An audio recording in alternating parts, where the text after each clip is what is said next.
அம்பு பாய்ந்த வழியில் துடித்தவன் ஆடைகள் தீப்பற்றி எறிவதை தாமதமாக உணர்ந்தான். நீரிலேயே எரியக்கூடிய தன்மையுடைய பெருந்தும்பை செடியின் நெருப்பு உடலெங்கும் பற்றி எறிய வீரன் அலறிக்கொண்டு இங்கும் அங்கும் எழுந்து ஓடத் துவங்கினான். அவனை நோக்கிய மற்ற வீரர்கள் மிரண்டு போனார்கள். போரில் எத்தனையோ விதத்தில் வீரர்கள் கொல்லப்படுவதை பார்த்திருந்தாலும் உடலெங்கும் தீப்பற்றி எரிந்தவாறு ஓடும் வீரனை முதன்முறையாக பார்த்த சேர வீரர்களின் மன உறுதி குலைந்து போனது. அதே நேரத்தில் இடப்புறத்தில் அம்பால் தாக்கப்பட்ட மற்றொருவன் குழியில் விழுந்து தீப்பற்றி எரிய அவனுடைய ஓலமும் சரிவில் உருளத் துவங்கியது. தீக்குழியிலிருந்து மனித தீப்பந்தங்களை உருவாக்கும் வித்தையை நிலவன் நிகழ்த்த, நிலவன் அம்பெய்த விதத்தை கண்ட பரம்பு வீரர்கள் அதே போல மேலும் சில சேர வீரர்களை நெருப்பில் பற்ற வைத்தனர். பற்றி எரியும் உடலுடன் ஓலமிட்ட சேர வீரர்களின் உடல்கள் எரிந்தவாறே உருண்டோடின. ஆதவன் கையறு நிலையில் இருந்தான். மலைகள் தீப்பற்றி எரிய வேண்டும் என அவன் கூறியது உண்மையாகி கொண்டிருந்தது.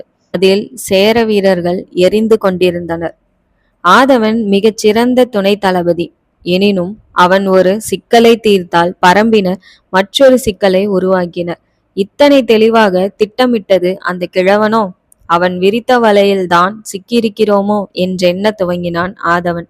ஏராளமான வீரர்கள் மலையேறுவதை கவனித்ததும் ஆறுதல் அடைந்தான். இவர்களில் பாதி வீரர்கள் மலையுச்சியை அடைந்தாலும் நிலை மாறி சூழல் தனக்கு சாதகமாகிவிடும் என்று உறுதியாக நம்பினான். நெருப்பின் அருகே செல்கையில் பரம்பினர் அம்பெய்தி நெருப்பு குழியில் விழ செய்கின்றனர் என்று உணர்ந்த சேர வீரர்கள் சரிவின் இருபுறமும் எரிந்து கொண்டிருந்த குழிகளுக்கு அருகே செல்லாமல் சரிவின் நடுப்பகுதியில் கேடயங்களால் தற்காத்தபடி மேலேறினர்.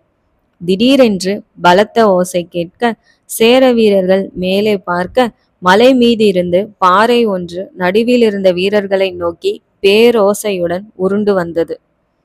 அலறிய வீரர்கள் இருபுறமும் பாய்ந்து பாறையின் பாதையில் இருந்து விலக முயன்றனர்.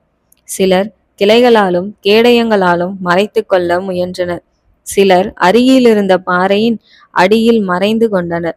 வேகமாக கீழிறங்கிய பாறை பலரை சிதறடைத்தது, சிலரை நசுக்கியது. குருதியில் நனைந்தவாறு அடிவாரத்தை நோக்கி சென்றது. ஆதவன், மகீரன் என அனைவரும் சரிவை விட்டு விலகி ஓடினர்.